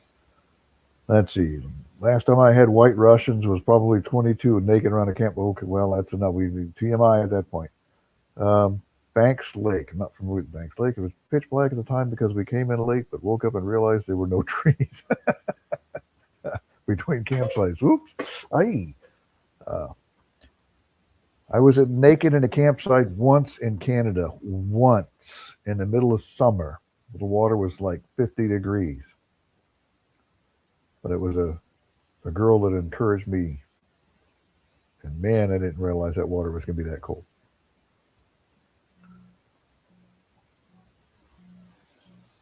YouTube gave you that handle, huh? That Monty Baxter's a pretty good one. 2262. Let's see.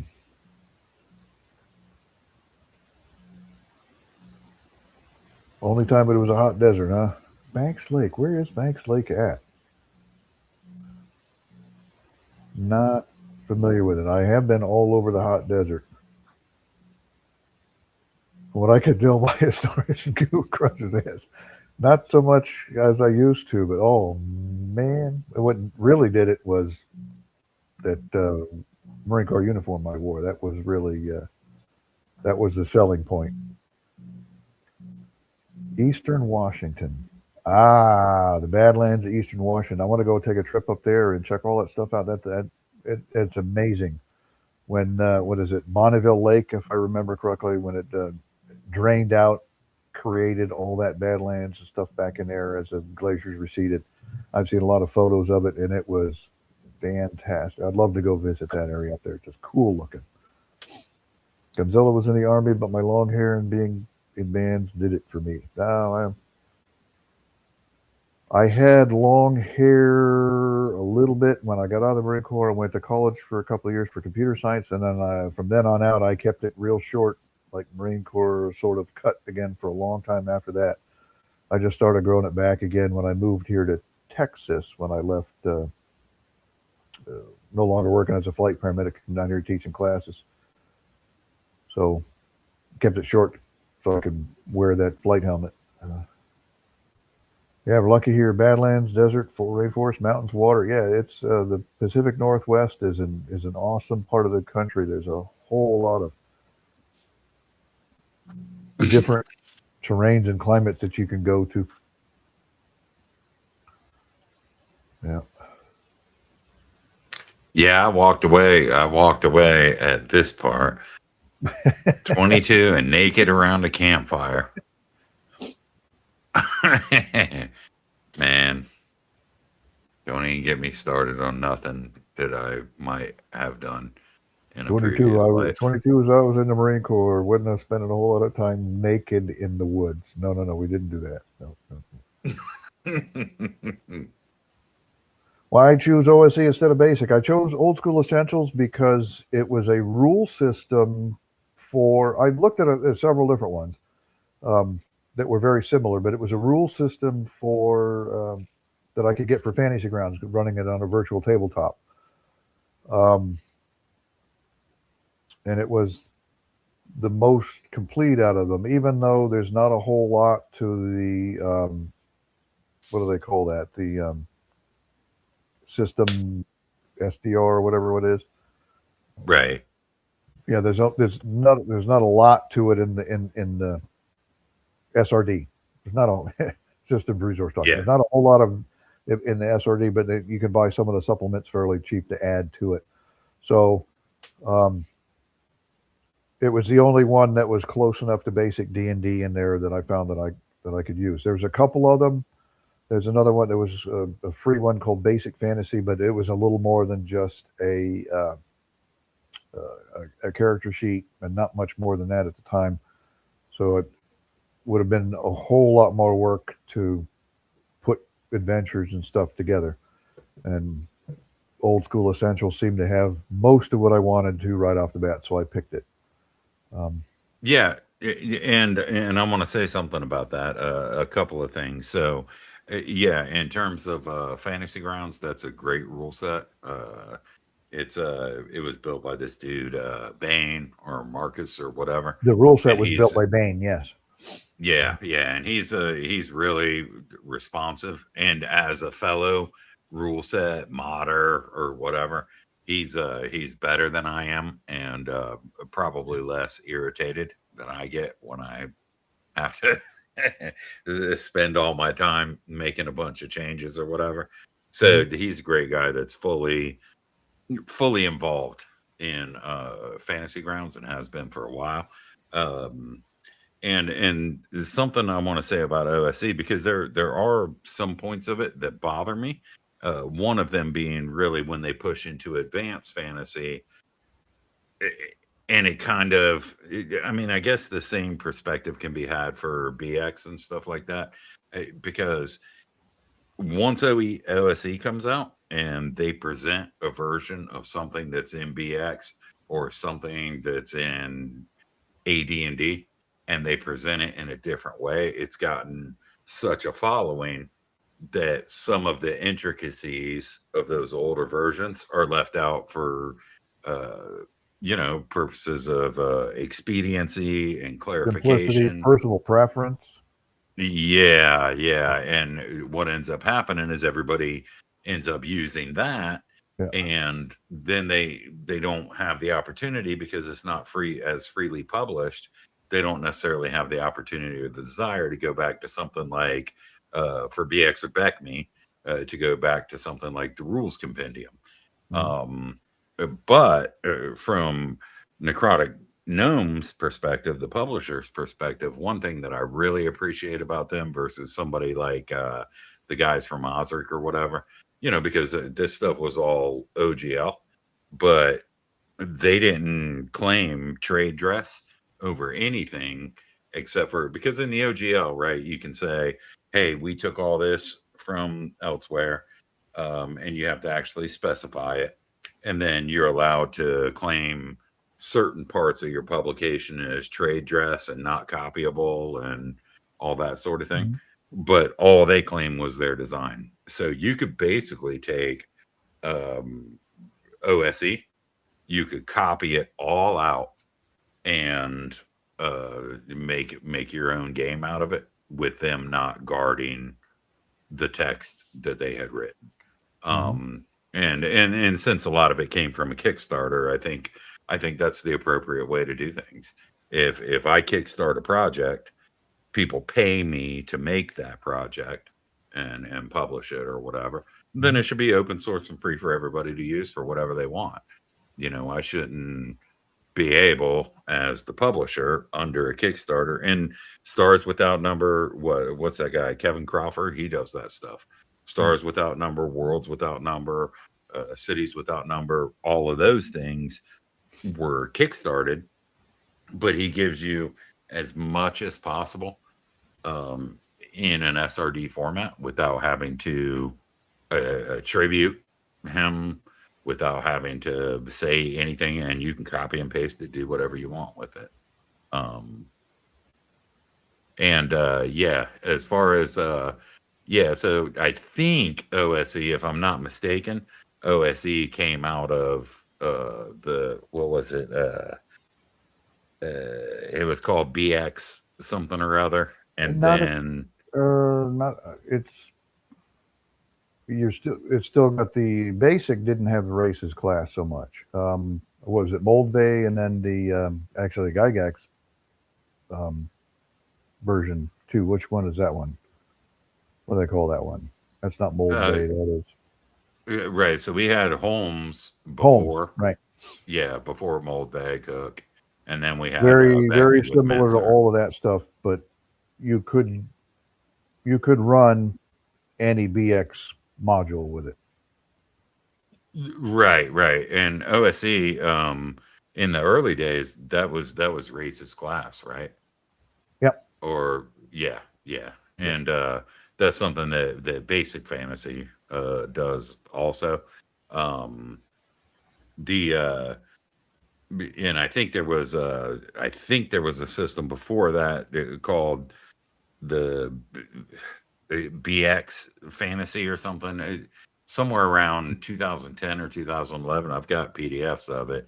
And then there was the BX Companion, which sort of introduced the BECME Companion set back into the old canon of BNX, because BNX only went so far, right? What B went to 3rd level, X went to 7th. I can't remember, something like that, if I remember right. Yeah, and then they made the BX Companion. Maybe I want to say 2012, and that introduced the higher levels that would have come from the Back Me Companion set, and then I think somebody picked it up and OSE'd it, But a lot of this stuff, the real groundbreaking on this stuff would have been stuff like Labyrinth Lord and Delving Deeper, some of those early OSR systems, and those guys were the same way. They didn't want to get paid, and that's the same thing. Everybody really should pick up Basic Fantasy at some point, because that guy, I forgot his name, but he's written all of this stuff himself, and you can go to his website and grab all of these rules completely free, download them, do whatever you want.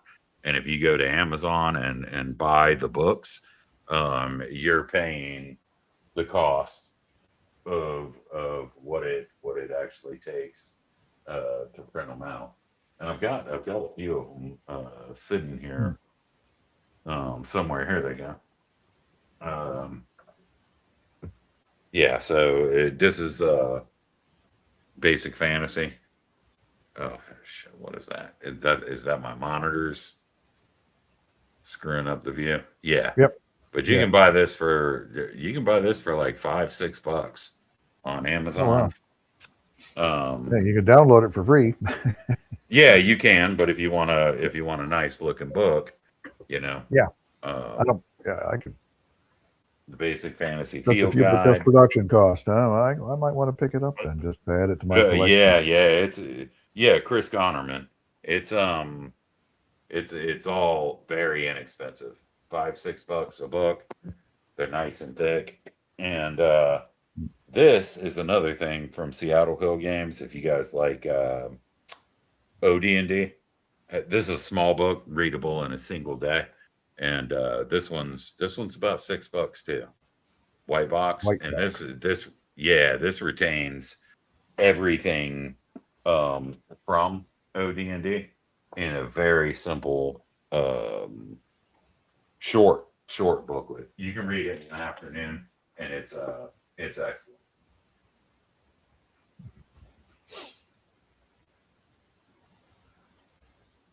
Ooh, 10:55. I got about 5 minutes left myself, and I got to go to work in the morning. So, right on. Well, thanks for hanging out. Yeah, we've been hitting it for almost 2 hours here. Let's see if we can get another question or so before I call it. You can stay on all as long as you like.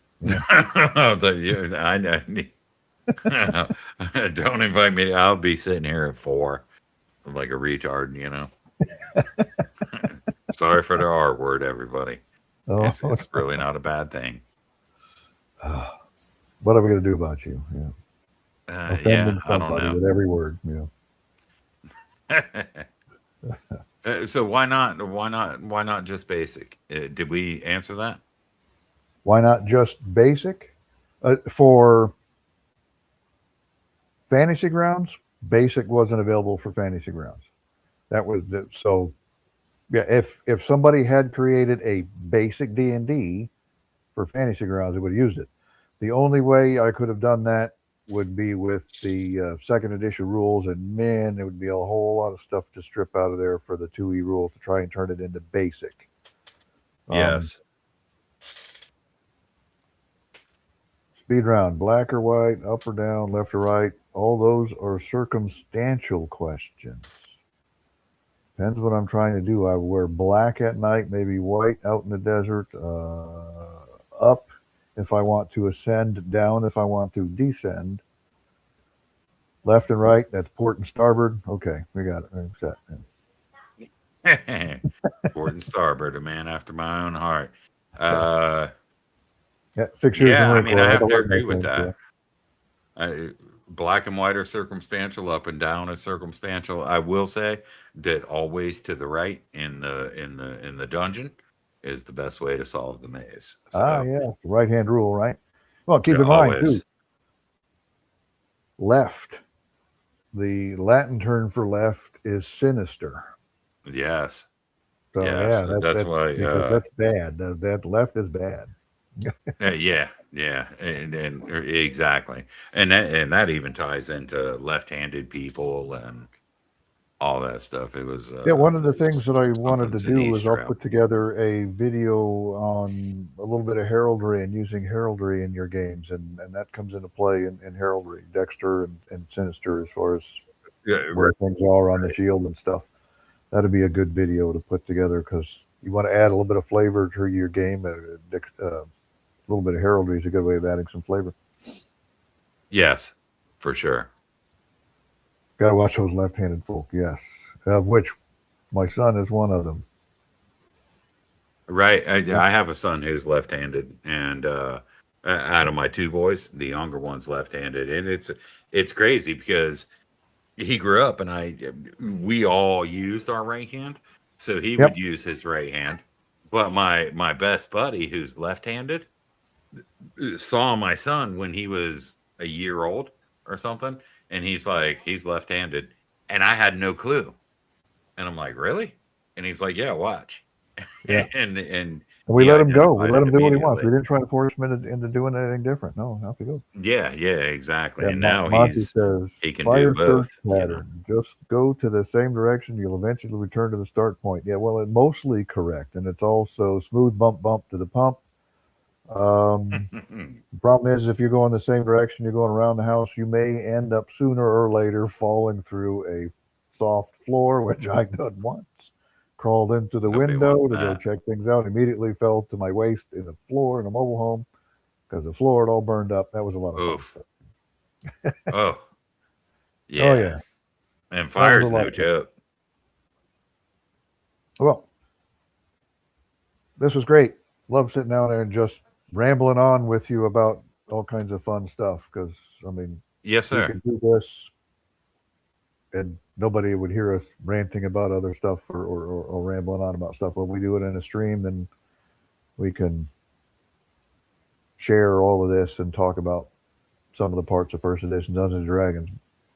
Yeah, yeah. I like talking to Thanks for having me everybody on. too. So, hey, thanks for coming. Thanks for having me on your channel every week. And Yep. you know, We gotta I always enjoy these. we'll grab Gonzo one night and we'll sit down and we'll talk about Rollmaster one night. Oh yeah, anytime. Like I Mhm. said, I can always bring somebody in here if they want to show up in here. This is kind of a more free form chat that just ended up springing up or whatever because we had nothing else to do. And I appreciate the suggestion. And you know, anytime. And what is this? I guess we got one more, right? I was This going to guy. ask what I fall asleep to, but it's going to be strange about Orson Welles, so never mind. I can't fall asleep to the TV. Flashing light keeps me awake. I can put you sound doesn't bother me at all. You know, Yeah. all sounds. Let it go. Thunderstorms. Every November here in Galveston, we've got Bike Week. The motorcycles running up down the highway all night long doesn't bother me at all. Yeah, it, right. it's lights in my face. So TV going when the picture changes and stuff wakes me up. So I can't do that to the TV. I will listen to And music when I go to sleep. yeah, I like that too. And check out Horror Babble if you haven't.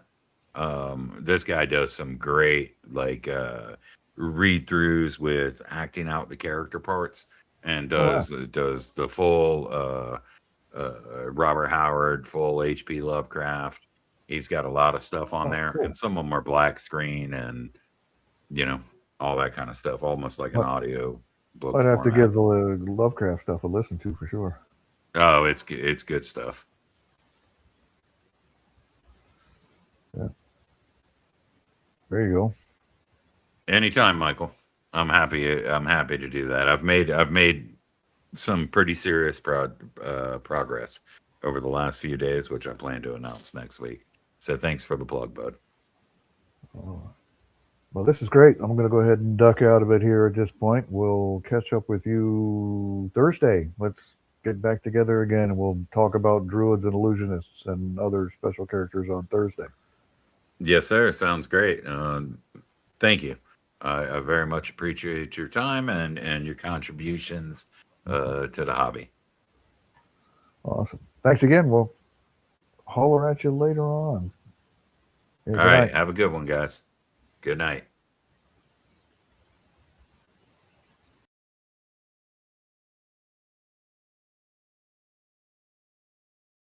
The only thing I got to figure out how to do is stop this. There it is. End stream.